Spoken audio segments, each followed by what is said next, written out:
Men in the Arena Army, we salute you. Hey guys, thanks for listening to this episode of the Men in the Arena podcast.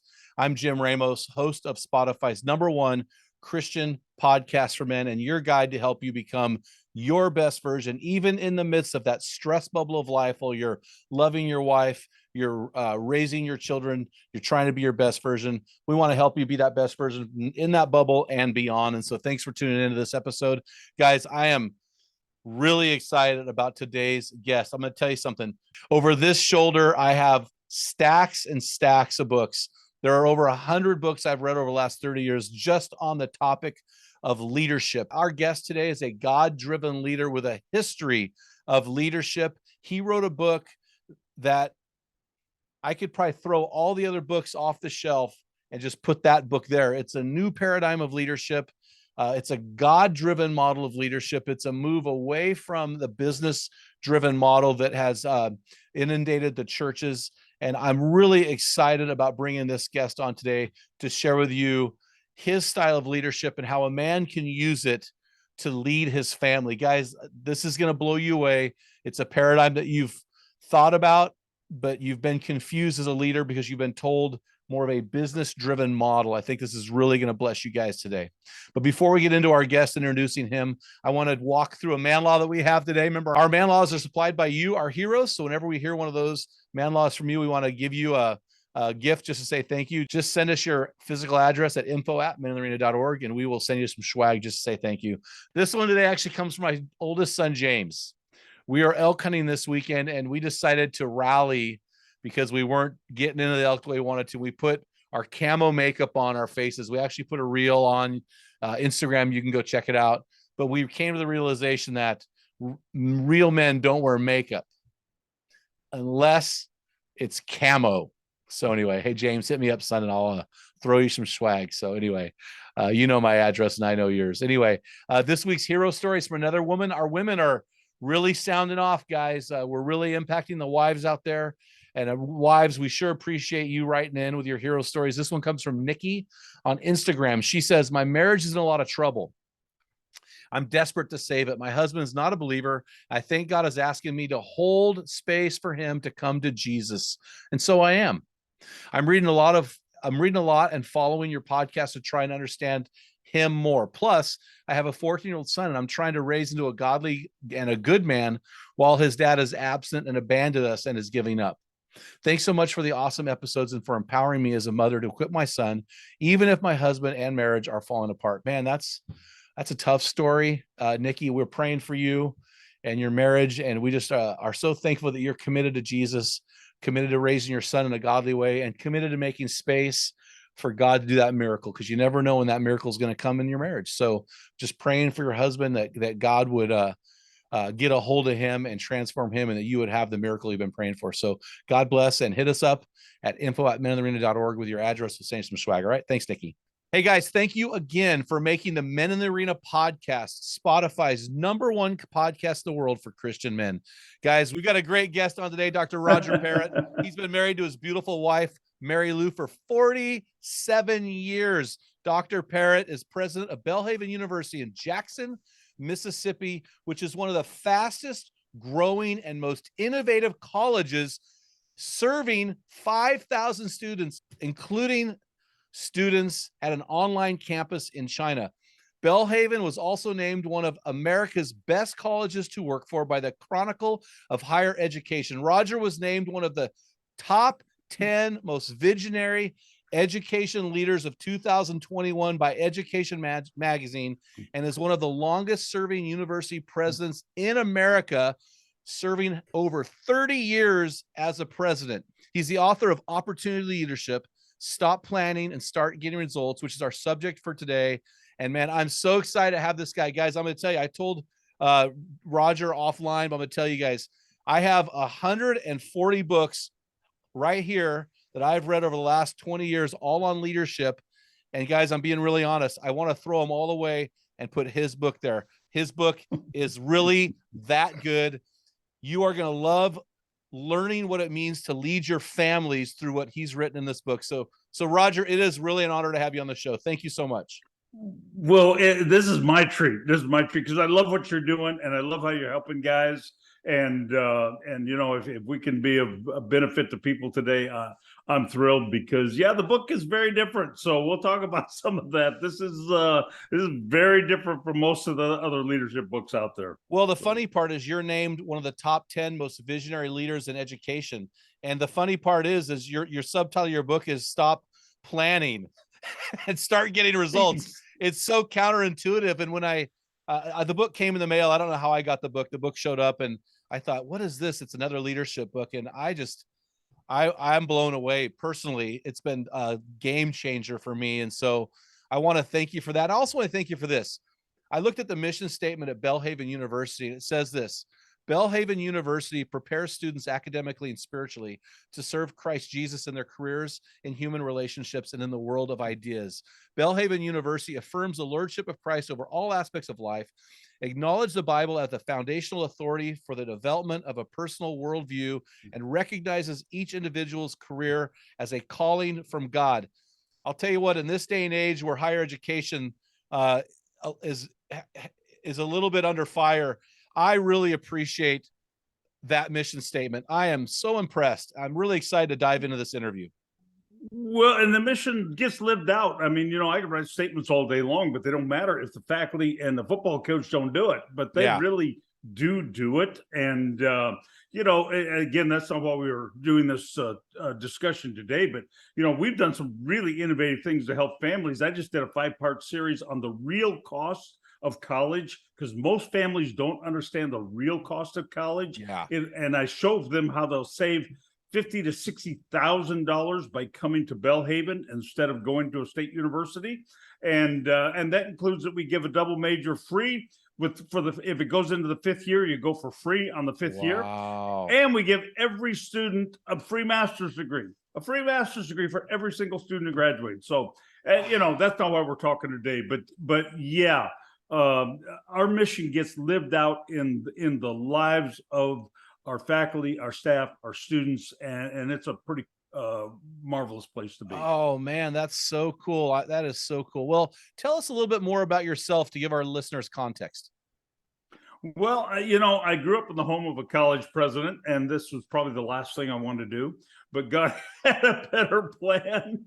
And Mary Lou was the best thing that ever happened in my life other than the Lord. And together we've had this amazing journey, 34 years as a college president. Before that, I was with the Lausanne Committee for World Evangelization, working with Billy Graham, and before that, pastoring Nazarene Church. And so nothing planned. Nothing I thought life would be came out that way. And that's what I find with most everybody. What we think when we're 20 something and trying to map out the future, and 30 and trying to say where we're going, if we'll just trust God, it'll come out very different, but it'll come out just right. And I never expected to spend my life in Mississippi, but I love it.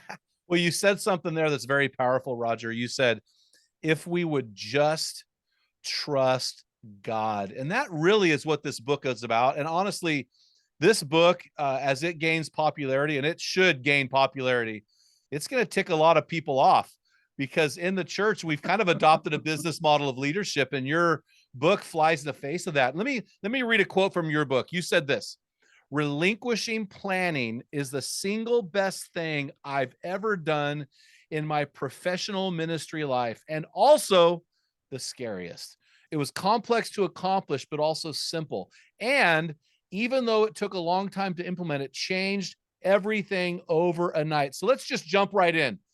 Your book is called Opportunity Leadership. Tell us about how this came to be and why you've given it that title. Yeah. Well, I was a traditional planner, so I've done all that. I've done what's on the shelves of your 150 books there, and I followed all that too. And I had especially in higher education, a future plan is really important. And so what we do in my arena is you appoint a committee. It's always a blue ribbon committee. I don't know why blue ribbon and what that means, but you always appoint a blue ribbon committee, and then you put various people on that, and then everybody holds their breath for a year and a half while that committee meets, and they come out with some document. And they usually have 5 goals. And before you start, I can predict what your 5 goals are going to be. And the bottom line is it doesn't move the dial. It doesn't change anything. And in fact, I think it does two things they're very significant beyond the fact that it doesn't work. And of course, the softball answer for it doesn't work is nobody had COVID in their plan 3 years ago. So if you had a plan 3 years ago, you don't have a plan today. But the issue that I'm really concerned on, besides it being a lot of empty activity, is that we are missing God's best because we are so focused on trying to achieve our plan, we don't see when God's wind is blowing. And the second thing that really concerns me is that a planning focus is primarily attention to what we don't have rather than celebrating what we do have. Wow. And I've never seen a plan that simply wasn't a list of deficiencies. And so if you come to Belhaven University website and look for a plan, there is not one. It does not exist. There's no plan for Belhaven 2025 or Belhaven 2030. If you ask my faculty, they wouldn't expect to be a plan.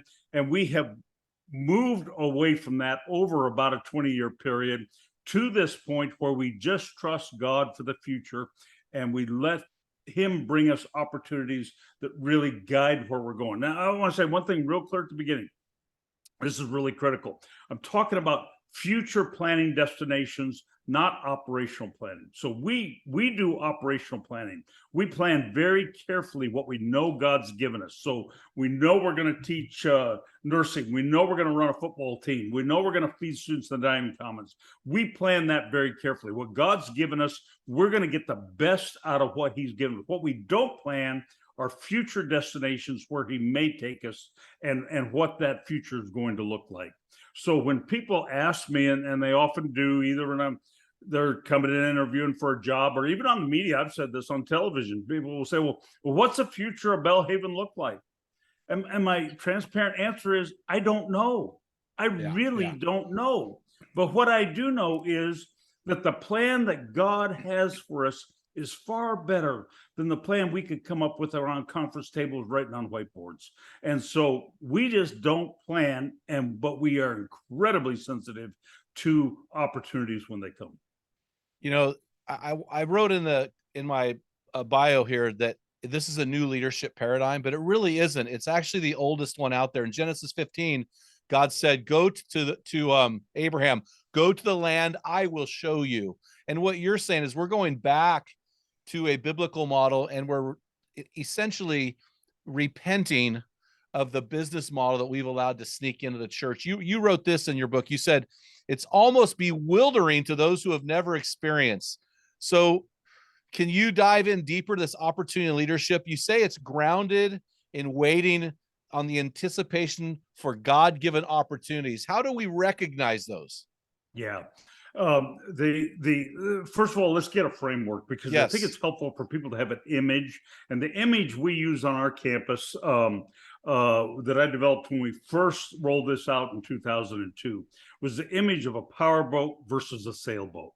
And, you know, in the church, we have gotten very good at building powerboats where they go where we think God wants us to go, but they completely ignore the wind. And we're pretty impressed with our powerboats. We really are. And, you know, and we hire consultants to help us build even better or more powerful powerboats to go where we think God wants us to go. And it's understandable, because that's what the world measures as success. That's what board members measure success. A lot of things involved in that. Instead, we want to be a sailboat prepared to catch the wind of God and go only where God's wind takes us. And so we use this image of a sailboat, and a sailing, you know, and you know, you're in the Pacific Northwest where they do some sailing, you know, if you're in a powerboat, there's not much preparation. You jump in, turn on the gas, and you go. If you're in a sailboat, you got to be ready. You got to do a lot of preparation. You got to do a lot of maintenance. You got to have the team ready. You got to be sensitive to the wind. You've got to be sensitive to how the boat interacts with the waves, and how every piece of that boat is working together in order to catch that wind. It's a very different approach to leadership, because it is a sensitivity. And then when that wind does come, to really go with it wherever it takes us. And what I find is that God's wind usually blows very, very gently at the beginning, very gently. And that's part of why we miss it, because we're so focused on our plan to go in our powerboat where we think we ought to go. We don't even sense that God's given opportunities. And so, how to your question about how do you know which opportunities, comes down to three things: mission, gifting, and capacity. Oh. So what's our mission? We got to know our mission so well, and whether that be a ministry organization or a business. I mean, and this stuff does work in business. Jim Morgan, the president of Krispy Kreme, did an endorsement for the book. He said, "This is what we did to turn Krispy Kreme around. This works." And or it's a family. So we got to know our mission. What has God called us to do that's unique and different and so focused that we don't stray from that mission? And so I asked some pretty hard questions in the book about mission. And then gifting. What are we good at? And you mentioned in the intro that we have a program in China, and we had an opportunity to come. If we have time, I'll tell you the story. But we're good at that. So we know what we're good at. And then capacity. And sometimes you got capacity, and sometimes you don't have capacity. And you've got to trust that those moments, because life is not all even. There are times of sprints, and there are times of waiting. And so I look at mission, gifting, and capacity, and this sensitivity to the wind. And then when that happens, probably the kicker on the whole thing is this: that we expect God to bring us opportunities. I think most Christians don't really expect God to bring opportunities. We kind of act like, well, God throws us the keys to the car. It's our job to drive it and run it, and he'll kind of hover over. But we've got to make this happen in order to honor the Lord. No, it's his name on this university. It's not my name on this university. He's going to take it where he wants to take it. And so it does come down to this, what I call a theology of trust. We preach trust pretty well. We preach God's sovereignty, but especially in leadership, we don't act that way. We think it's our responsibility, and we really need to let go with an absolute, complete trust in what God's got in store for us. And when we do, it's amazing what the results can be. Yeah, man, this is so good, Roger. I have to go back and reread the book, because it was a new paradigm from what I had learned in the last 30 years, even though biblically I see this paradigm working daily. And I was actually going to ask you about the powerboat versus sailboat analogy. You wrote, "We need the courage to break this cycle of dependency on the powerboat of planning, and instead put our trust in the sailboats of opportunity, prepared to grow wherever the wind might take us." Now, that statement puts a lot of pressure on leadership. What is that pressure? It relieves the pressure for me. I understand. I mean, it's wonderful. I don't feel under pressure. This is God's deal. It's not my deal. I just happen to be here. And, so it really does relieve the pressure for me. But here, I think it's important to understand the deficiencies of the traditional planning model, whether that be your business or your family or your ministry or your church. First of all, we aim for targets we know we can hit. And yeah, they stretch a little bit, but we pretty much aim for targets we know we can hit. And I gave an illustration in the book of this, that we were about a dozen years into planning, we'd given up on planning. I went into my board one day and I put down a piece of paper in front of them and said 5-year plan. And of course, they looked at me funny because they knew we didn't plan. And I started to walk through it. There were 72 points to it, but the major point was 5 points were this. First of all, we're going to increase the enrollment 43%. We're going to raise $21 million. We were going to build $31 million in new buildings. We're going to start 7 undergraduate programs and 8 graduate programs. 5-year plan. The kicker on the whole thing was I said, that is not the plan for the next 5 years. That's what we did the last 5 years. I love that. Here's the difference. If I had come 5 years ago and given you this as a plan, we would have cut everything in about half. And we would have felt pretty good about it. And if we'd hit those targets, we'd all celebrate. But by not having a plan, God will do so much more because we aim for targets we can hit. Secondly, it homogenizes strengths. If you're going to have a plan, you got to include everybody, every single portion of the institution or the church or the business, whatever it is. You got to deal, and somebody gets left out. Now you're going to have World War III. So planning makes you just homogenize everything and nothing exists. We're the number one Christian school in the arts. We're only 36 schools in the country, nationally accredited in the arts, music, theater, visual art, and dance. We're the only Christian college that is, but that wouldn't have come through a plan. If we had planned that, we never could have put the resources and energy into the arts to make us the leading place for the arts in the Christian world. So that the third thing is, again, I mentioned earlier, it focuses on deficiencies, and I can't emphasize that enough. It just really does. When groups are planning, they're all focused on. Maybe it's a sanctified jealousy, but whatever others have that they don't have, what they wish they had, frustrated by what they don't have, that becomes the focus of the planning model because that's what you're trying to fix. In opportunity leadership, we're focused on what we do have. Let's celebrate the blessings God has given us, and how do we build on those blessings instead? And then it's a lot of empty productivity. We're just going through the motions. And this is where leaders have trouble, because leaders, especially in the ministry world, I take that one, but leaders do two things. They give vision and they raise money. And, that's kind of what they're known for. Well, you take the vision thing away, all you're stuck with is raising the money. And that's pretty tough. This is a new model. This isn't saying you're not going to lead in a vision. This is a lot more active, a lot more engaged. This isn't just, going through the motions of leadership. This is really leading. And COVID's the greatest example of that. I mean, COVID, horrible things happened out of COVID, horrible things.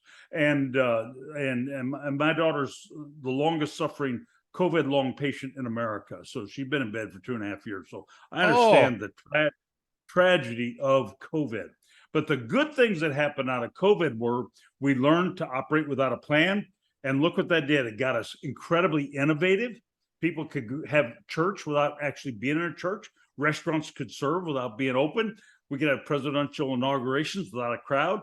We learned innovative ways. We learned to move quickly. We learned a different level of communication that's much more aggressive and engaging those who need to be engaged instead of formal process.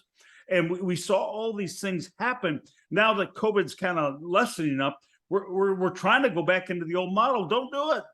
What we did with the innovation of no plan is a great start for a long-term life of no plan. And so, and then one other limitation of this is planning focuses on contrived numbers. Nobody's got a plan. Everybody's got a plan for 2030. They don't have a plan for 2029 or 2031 unless it's their anniversary year. That's true. Why? Everybody wants to raise $1 million or $100,000 or what? Why these rounded numbers? That's marketing. That's not planning. And there's nothing wrong with it. I'm fine with it. And we do some of that, but that's pure marketing. That is not planning. Planning is when we let go of that planning, there is just a joy and a freedom and a relaxation that comes in leadership that I just know God's got it. And when it comes into our entire culture, which it does for us, took a long time, but when it comes into the entire culture, it frees up everybody in the same way. And that's the real joy of this thing. Yeah, it's just so freeing to hear this. When I was reading the book and I was thinking about the pressure on a leader, because I know throughout the book you said I don't have the pressure. For me, I'm going, the pressure is to listen to God. We have to seek God. We have to listen to God, which honestly, it's a joy and it's an honor. And I love doing that. And this notepad gets filled every morning with what God is showing me. And it's been really fun. So on one side, I battle with a structured business model. On the other side, I'm like, okay, this is what feels spirit led to me. And so I really do appreciate that. It does, for a Christian man, it does create a tension that he needs to pursue God. Would you agree with that? Absolutely. Absolutely. If you pursue God and you listen to God and you're sensitive to his directing, it's amazing how then he gives wisdom for solutions that we may not expect. Yeah. And again, whether that's family or whether that's business or whether that's ministry, it all works that way. And so, but it takes some practice. It really does. You can't do this overnight. And I encourage leaders, don't change the opportunity leadership overnight. You're going to get fired if you do. Don't do that. That's trouble. This is a process. This is a culture change in the leader and in those around you, whether that be your family or your ministry or your business. You've got to build a culture of this where people get comfortable with it. They see the results. They get inspired by it, and then they start to see God work. And I had so many things happen that only God could do, and God gets the credit. And it's just so far beyond anything we could orchestrate to happen. And that's the best of the best in ministry leadership, is when God gets the credit and he gets lifted up. Yeah, and I wonder, this isn't a question, but I'm just wondering, we've seen a lot of guys of giant business model mega churches falling morally recently. And I wonder if that's because there's been a turn to business model and they've turned away to us from the spiritual model, and it's kind of led them down a dark path. I just wonder if that's something that happens, because opportunity leadership, in your book, you say, demands a complete and unwavering dependency on the sovereignty of God, both professionally and personally. And that's really a huge statement. You continued, you said, God is either sovereign or he isn't. Focus on your ministry's future on opportunities rather than conference table planning begins at the foot of the cross. And Roger, I just think that is so powerful for us as leaders, and our audience is mostly men, and we believe that men are the spiritual leaders in the home, and that men need to get radically dependent upon Jesus Christ. Absolutely. If you think you can fix it, you're not there yet. You got to get to the point you can't fix it. And let's go to the home. That's hard for dads, because what do dads do?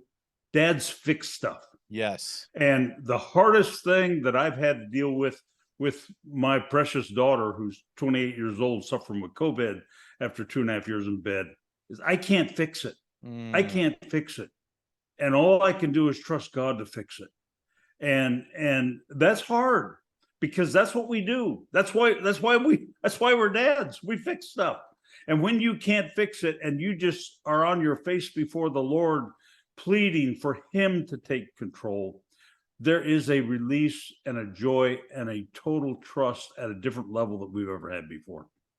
Yeah, that is so true. And we are fix-it guys. And this model moves way beyond fix-it.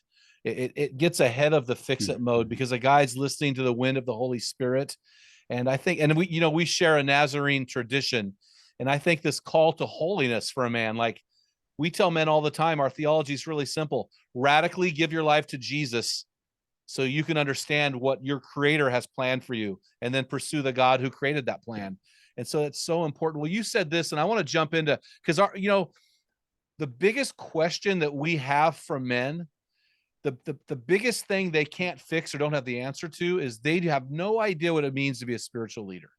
In fact, many in the church say that the man isn't the spiritual leader, that there is no such thing as a spiritual leader. We disagree with that.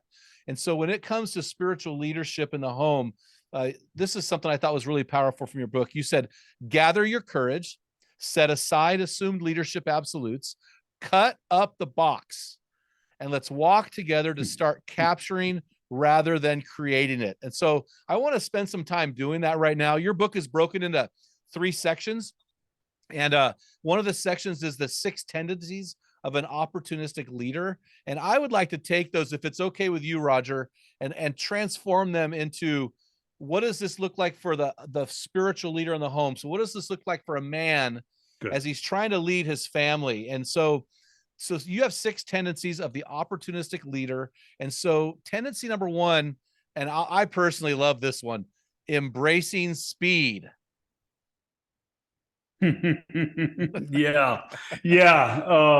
Embracing speed is hard for us to do sometimes, because we have gotten into this planning mode, which starts with the assumption of no rather than the assumption of yes, and begins a pattern of cautious analytics instead of a confident expectation. It puts us into what's measured and concrete. I've heard people say, well, if you can't measure it, it's not worth doing. I'm totally the opposite way, 100%. I had a friend who wrote me. He took that out of the book and he put it on his wall because people have told him forever, if you can't measure it, it's not any good. What matters most at this university is stuff we don't measure. The transformation of students' life, the maturity and growth of a football player, the moment when a faculty member puts an arm around a student and says, I know it's tough, let's talk about it. You can't measure that stuff. So I can measure enrollment, I can measure money. That doesn't matter. That's not why we're here. We're here for what happens in the lives of those students. So you got this going on, and so speed becomes a critical component to capturing opportunities, because opportunities are not like a lake. And you're out in the Pacific Northwest that I love, and I love to come out there and go fly fishing for salmon or steelhead or trout or whatever. But the water going by, and if you put your bucket in the river, it's different water the next time you put your bucket in the river instead of a lake. We tend to operate like it's a lake, and it's always going to be there. So let's take our time. Let's be careful. Let's analyze it, and then we'll get into it. Here's the thing is, we miss the moment of opportunity because that's gone. And let's take it to the home. Maybe your kids are at an age they want to begin to learn something or explore something, or kind of, and you're so over analyzing it. And part of the reason we overanalyze it is we're scared to death of making a mistake. Yeah. And, sometimes you just got to jump in and you got to go. And God will use mistakes for building us for something else. And I've had so many things through the years that we started and they didn't work, but every single one of them has come back to be something better later on. So speed wins. And we've kind of got, especially the church and I think families as well, kind of have this DNA of a sloth. And a sloth has a DNA. I mean, if you surprise a sloth, it still couldn't jump. It's impossible because it's got this DNA that won't allow it to move. And in the church and in families and Christian people, we've got a DNA of fear. We've got a DNA of we're pretty comfortable. It's not great, but at least it's okay. So we don't want to change. We got a DNA of intimidation. Well, we can't be like that family, or we can't be like that church, or like that business. And then we got a DNA of all these assumptions. And so sometimes you just got to get moving and capture the moment and then work it out, not try and work it out all ahead of time. Yeah, I love what you wrote about this. You said opportunities are moving targets. You can't freeze everything until you've got all your ducks in a row to make your best decision. So what does this look like for a father when a father's looking at embracing speed as he leads his family? What does that look like? I think it's capturing the moment. Yeah. I think fathers tend to have this plan. I want my kids to do this. I want to have this kind of thing, connection with my wife. And instead we take all the spontaneity out of it. And in that, I think we miss the moments that God's giving us. I think if fathers would just say to the Lord, for the next 7 days, show me opportunities to connect with my kids in ways I haven't before. Just pray that, ask for that, or with my wife in ways that I haven't before. I think you'd be shocked how many opportunities you get, but you're missing them because you're trying to say, well, I want to have a family Bible study, and then I want us to all go to church together, and then we're going to have a date night, and all those things are fine. There's nothing wrong with any of those things.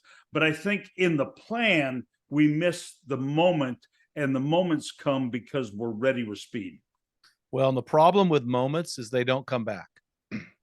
You've got a moment, and it's fleeting, and if you don't engage it fast, it's over. And so that's really powerful, man. So tendency number 2 of an opportunistic leader. Again, we're talking here in the context of a leader of the family, and I love this. And this is getting comfortable with risk.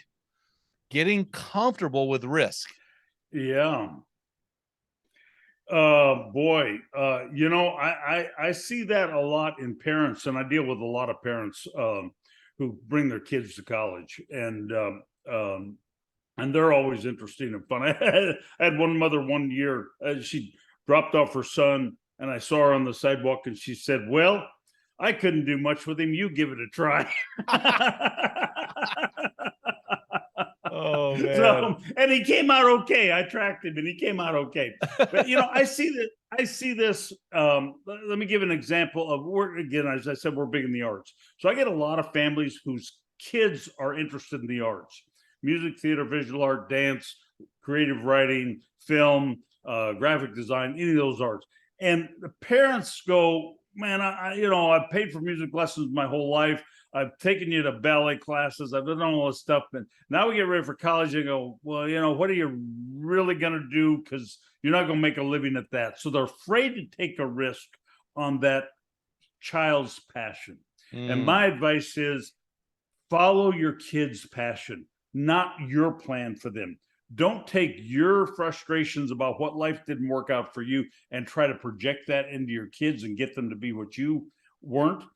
Let them follow their path. And when you let kids open up and follow their path and get comfortable with the risk of that, whatever that is, it may be in a profession that you're not sold on or whatever it might be. When we do that, it's amazing how God will work it out. I mean, God put the passion in their heart. You didn't do it. God put the passion in their heart if they want to dance. Well, if that's what they want to do more than anything in the world, and that's where they get fulfillment, God's going to use that. And so I think in the parenting family arena, that's probably the risk we're talking about, is how to just not try to implement the plan, but stand back and let them go with their passion. Yeah, as you were talking, I was reminded of this phrase, the bulldozer dad or the helicopter mom, unwilling to let their kids step out and fail, even, right? Just that they try to control the world of that child. And I'm not so sure that's the best thing. You wrote this. I thought this was really powerful. You said, becoming comfortable with risk is not merely an organizational management principle grounded in risk-reward ratio analysis. It is a biblical mandate. So we, as followers of Jesus, according to what you're saying here, and I agree with wholeheartedly, is we need to be able to step out in faith and take the chance, take the risk. We do.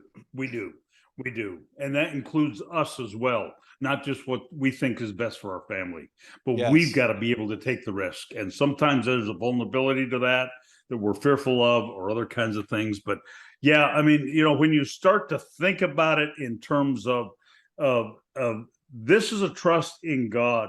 And if God wants the best for you and loves you more than anything in the world and died for you, I mean, isn't he going to lead you into what's best? Not always what's most comfortable, but what's best. And so we got to trust that and move with it. And we're so stuck. We just don't want to budge. Yeah. Matthew 6:33 says, seek first his kingdom and his righteousness, and all these things will be given to you as well. So no, I really appreciate that. So your third tendency I thought was really interesting, and I can't wait for you to unpack it. You said flexing for implementation. Yeah, in a planning model, we project every kind of contingency that could happen up front. That's part of what we do. Yeah. And so we're fearful of anything that's going to throw us off because we feel like we got to win every time, and that's a whole nother topic, which we don't have to. But so we're afraid of, once we start something, of changing it. Somehow we don't look like a leader who's well prepared, or we didn't think it through, or whatever. And again, that's a culture change. Let me put it in an organizational context, then we'll take it to the family. But we've been doing an MBA in China for the last 5 years and been very successful at it. During COVID, that market changed and the MBA started to go down. But I had a call from somebody in November who knew about our work in China. They've been trying for 2 years to do a doctorate in business administration in China with a flagship, well-known institution in America, big-time institution, with a great football team. And they couldn't get it done.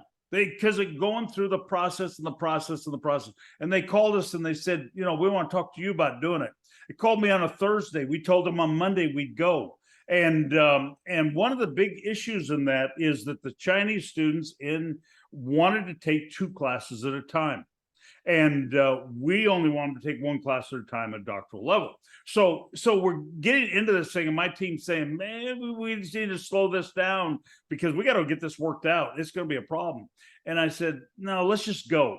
And we'll get it worked out later. We went ahead, and it wasn't within 3 weeks of the first class. They're going, could our students just take 1 class at a time? This is too much. So you change as you go. And I think that's where in the family we have trouble as dads, because we kind of say to the family, okay, we're going to do this, we're going to do this, we're going to do this in order to build together the family. But it changes and it adjusts. And we got to adjust with that. So, I don't know what the scenario is, but don't hold so tight to your vision of what it ought to be. Just start there. Just loosen it up a little bit and be willing to change. It doesn't make you look bad as a dad. It doesn't make you look bad as a leader when you create a culture to say, this is what we're going to try to do. And let's see if that'll work. And if it doesn't, we'll figure out something else. But we don't have to be so rigid about what we think is the only solution. God sometimes has a lot better solution. Well, and speaking of rigid, you wrote this. You said, I rarely hire for a rigid organizational chart. And then you said this, instead, I look to find great people and then build jobs around them as much as possible. And I think from a parenting standpoint, as fathers lead in this opportunistic style of leadership, we've got to look at each kid and say, man, God made them all so different. Instead of fitting them into the father football mode, how is this kid different? How has God made this kid? How does a father decide that or see that? Again, you got to let go of your plan for them. I've got an old football in my backyard that I bought when my son was born. He's 30 now. And he has zero interest in sports. Absolutely zero. I played football, I played soccer, I played all the sports, the whole thing. I imagine these wonderful days we'd go in the backyard and throw the football around. He never touched it. He never will touch it. I leave it there on purpose to remind me that was my plan, but God made him a different way. And that's okay. And he's terrific at what he is and who he is. And I couldn't be more proud of him, but it wasn't my design. And I think so often we think, we've got this perfect vision of what our kids ought to be. And what happens is when they don't measure up to that, we start to take it out on our kids. That is true. To get upset at them. We start to push them harder. We start to get frustrated with them. No, just relax. God put in their spirit what they're going to be, and it's not going to be what you think it's going to be. I think I've seen that over, because I work with hundreds and hundreds of families on their kids, and it almost always comes out different. And that's where the kids thrive, is when they can be who God envisioned them to be. Yeah, dads, I would just say this to you guys. Instead of you living vicariously through your kid and forcing your kid into your mold from high school, maybe you should look at that child, pray over that child, and ask God how he made that child so that they could live for God and the image he's created them to be. I think that's very, very powerful, because we get locked into, hey man, I played college football. My kid's got to play college football. Well, that's tough. when your kids are small and run a 4.940. You know what I mean? Exactly. And so there's got to be another plan here. Yeah. So anyway, so tendency number 4, let's move to that one. You said, and so this is interesting, but we talked about earlier that men are fix-it people, that we're fix-it guys. We thrive in problem solving. But number 4 is learning to love the roadblocks. So can you tell us what that means? Yeah, I mean, this is one of my primary principles in leadership is learning to love roadblocks. We tend to, whether that be dads or whether that be business leaders, once we get a roadblock, we say, okay, now it's game time and I'm getting on my game face. So I'm going to go in there and I'm going to take care of this thing, because that's what we do. We go fix that at whatever level. I think there's a different way to go at it. And my illustration comes out of the Pacific Northwest where you live. When cool. I was there, when I was there 50 years ago, and I don't know if they still do it now, but when I was there 50 years ago or whatever, they would cut the timber up in the mountains, and they'd take the logs down to the edge of the river, and they'd lash them together into these big log, what do you call them, rafts or whatever. Yeah. Somehow they connect them together, and they float them down the river because it was cheaper than taking them on a truck. So these logs would come in hundreds, in bunches, and once in a while they would get hung up, whether that be in the Columbia River or wherever it might be. And then another group would bump into that, and they get stuck, and you get these big log jams, gigantic log jams. Now, when you got a log jam and you're a lumberman in the Pacific Northwest, you can do 3 things. One is you can go in and try to fix it.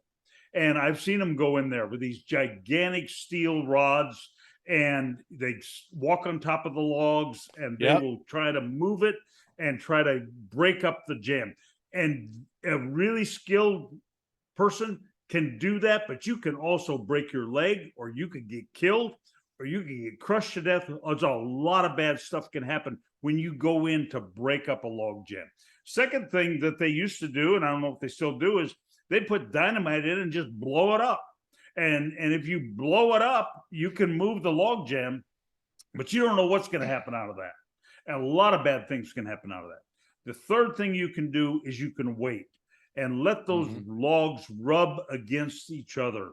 And when you wait and let them rub, it's amazing how often that will clear the log jam. So the same thing is true in our business or in our family life.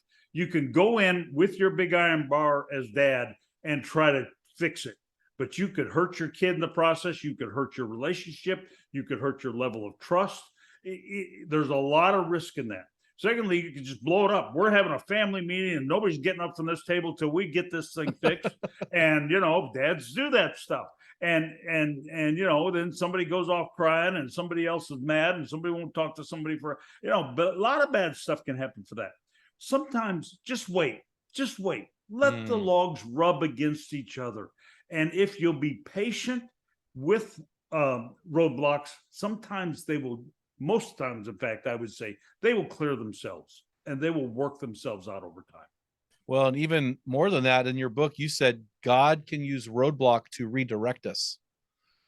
So sometimes it's God saying to us, hey, man, we need to try a different style of parenting here. Or, hey, we need to try this. In 1 Corinthians 16:9, Paul said, for a wide door for effective service was opened. And then in 2 Corinthians 2:12, he says, now when I came to Troas for the gospel of Christ, and when the door was opened for me in the Lord. And so looking for that opening, that redirection, or that jamming of the logs, right? Right. And staying with your mission. What's your mission as a parent? What's that mission as a parent? It's not just to get your child to do X, Y, or Z. I'm dealing with a family right now, and bless their heart, they're having a hard time. Girl got with a boyfriend, she got pregnant, they had a baby, went through that process. She's trying to come back to school, and mom and dad don't want to pay for it because of the past pattern and choices she made. And that's complex. That's really complex. But here's what I've said to that mom and dad, who I've talked to many times. Don't break the relationship. Don't break the relationship, no matter what that path is right now. Once you break that relationship, you've lost your mission. you've lost your influence. You've lost your place to be a place she will come back to. So don't give that up just in order to achieve it. So yeah, sometimes God puts in some really, really tough roadblocks as a parent. And we just want to go in and fix that and move that. And sometimes it's better just see what God's saying in it. The question always is, God, what are you saying through this? What are you saying through this? My kid got all messed up. What are you saying through this? And how can I help them? And what's my mission? And mission comes down to what's the one thing I can do that nobody else can do? What's that one thing? And that one thing usually is relationship. And how do you keep that connection? Well, that's what was so impressive in your book. Your book relies a lot on the power of relationships. And even in our conversation right now, I can tell that you're oozing relationship. Oh, and I need to tell you, you should come out to Oregon and stay at my place out there in Eastern Oregon and fish the world famous red side rainbow trout in the lower Deschutes River. That will be fun. Oh man! I started doing that this summer. They're one of the few warm water trout, and they're super aggressive fighters. Anyway, I'll just tell you, if you ever want to come out, you just give me a call, and I've got a place out there for you. But we're talking about relationships. That might be an opportunity for you as a leader, Roger. I'm just kidding. Hey, but you're talking about this. You're talking about opportunity leadership. You're talking about relationships, and really, tendency number 5 has a lot to do with relationships. You call this realigning focus. And you said, a quote, paradoxically, it is in managing problems where a leader's value is most immediately judged, but it is in the relationships where lasting leadership flourishes. Can you unpack that? Yeah. Again, the relationship is everything. And the realigning focus is my job as a leader is to serve my people and to equip them. This university is pretty easy to run if I hire really good people who have a passion for what they're experts at doing. And I just facilitate and make that happen. Same thing happens at home as a leader. If I can let my kids flourish, if I can realign the focus so the focus is on helping them become who they want to be, rather than, as you said more eloquently than I have, who I want them to be out of reliving my past, that's when great things happen. And I give the illustration in a book, and it may be a helpful illustration. You got a lot of football background, so you'll get this one. But the difference between a baseball manager and a football coach, and we've kind of gotten enamored with football coaches in the Christian world, and so Tony Dungy, and I'm here in the middle of the SEC, and so football is everything here where we are. But here's the thing: there's a big contrast difference between how you run a baseball team and how you run a football team. And I've got a really good football team this year, and so I'm thankful for it. But I also got a baseball team, and I've watched those coaches, and I've watched that a lot. But here's the difference. In football, it's all, and dads will do this. It's all about control. It's about time constraint. Let's try and make everything happen on time. It's about team synchronization. That's how familiar as a dad. It's about a predetermined plan. And it's about winning every single game. You work with Linfield there, which is a tremendous D3 program. But if they're going to lose more than 2 games, they're out of the playoffs. It's not going to happen. Absolutely right. And if Alabama loses once, the South will probably fall off the faces of the earth. So that's what we have in football, and we've emulated those coaches as the way to lead. I'm suggesting let's be more like baseball manager. Baseball rewards anticipation. It is reactionary. It's about personal ingenuity of each of those players using their best common sense and their experience in that moment. It's about a lot of flexibility. It's about interwoven purposes. And in baseball, you can lose 30% of your games and still go to the World Series. And win it all. And so it's such a big contrast. But here's the main point of all that. In football, when you watch a football game on TV and the pressure's on, the moment's coming, the camera always goes to the coach. When you're watching a baseball game and the pressure's on, the camera always goes to the player. That is so true. And we as dads, we as leaders need to turn the camera around. It's not about us. It's about us serving our family, us serving the people we work with, facilitating the joy in their life and who they are. And that's when the really good things happen. That is so powerful. Yeah, you had a whole chapter dedicated to baseball versus football. And it's funny, I was speaking to the Linfield football team yesterday, and I quoted you that 29 states, the highest paid government official is the university football coach. That is unbelievable. Mm-hmm. So you did get quoted. Isn't that amazing? So Linfield guys heard of Belhaven yesterday. So I just thought I'd let you know. Good. So, yeah, that's really powerful, man. So, hey, the last trait, and I think it all comes back to this, right? We started here. We're going to end here. The last tendency, number 6, is being like Jesus, you said. Really? Yeah. Yeah. Really like Jesus. Yeah. Not sort of like Jesus, really like Jesus. and here's my and I talk about this all the time on my campus. You know, when we think about Jesus, and especially in this culture right now, when there's so much tension, there's so much kind of aggressiveness that we probably haven't seen for an awful long time. Yeah. And it's so easy to kind of lash out this stuff. There's a tendency for us to focus on our truth. If people would just understand our truth, then they would think right and the world would be right. And so we beat on them and beat on them and beat on them in our truth. And what's happening in the Christian world is they're turning us off completely. Yeah. Because all we're doing is coming at them with truth, trying to say, we're right, you're wrong. And that's how it is.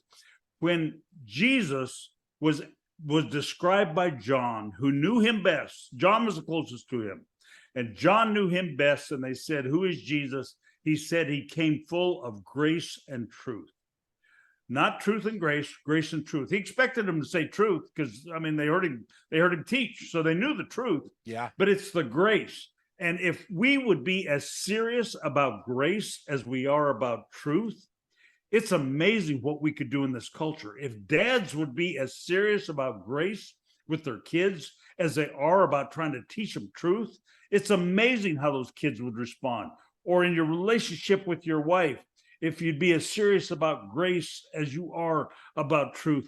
When we make, and it's not 50-50, it's 100-100.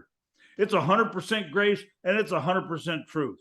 And if you don't have the grace, I think we've gone way too far on the truth. If you don't have the grace, the truth's not going to get heard by anybody. And I deal all the time with kids who are grown up in Christian homes who rebel. And the reason they rebel is they don't see grace lived out. I think I can always boil it down to that. If they see grace lived out, they tend to stay within the teachings they've learned of the faith. When they don't see it lived out, they see it as hypocrisy and they run away. You know, it's really interesting, Roger. So I am very close to my 3 adult sons. They're 24, 26, and 28. And after conversation after conversation, I'm always looking to, hey, where did I wound you? Where have I hurt you? How can I make it right? And basically it comes down to, I gave them truth after truth after truth all through their life, not enough grace. So now as adults, and now they're in a more of a friend role where they get to select and determine the relationship. I've been compelled to give them grace after grace after grace. And it's brought the relationship into a healing, balanced state. And so I would just say that to our dads, man, we got to balance grace and truth. We've got to balance it, guys. So that's really powerful, Roger. And that's really what Jesus did, right? Full of grace and truth. Absolutely. That's really good. And the grace was always surprising. And so if you're going to err on the side of grace, you're probably not going to miss it if you err on the side of grace. That is a powerful statement. I'm going to quote you one last time and let you talk about it. And unfortunately, we've run out of time. So I'd love to get you on after your next book or dive into this book a little deeper next time. So had a great time. So here's your quote. Quote, with opportunity leadership, we know exactly where we are going. We are going where God guides us, and we trust him for that direction rather than praying the map we created is accurate. Yep, absolutely. And it is fun. It is so fun to see what God's got next. And I get surprised all the time. I mean, I'm not talking once every 2 years. I'm talking about almost monthly, I get some big surprise where God has done something I never expected to happen. Let go of the plan. When you do, the Lord frees it up, and you really learn the sovereignty of God and the trust that is terrific. Well, Roger, I'm going to make one guarantee to you. There will be 7 copies of your book purchased, and my board members are going to read it, because we're going to have a conversation about this book. This has been just an outstanding book. It's so well written.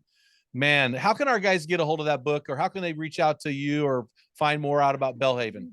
Yeah, they get Belhaven with 1 L, BELHAVEN.edu, and they can look there. And then there is a website for the book, and I think there's a free chapter on there. It's just opportunityleadership.com.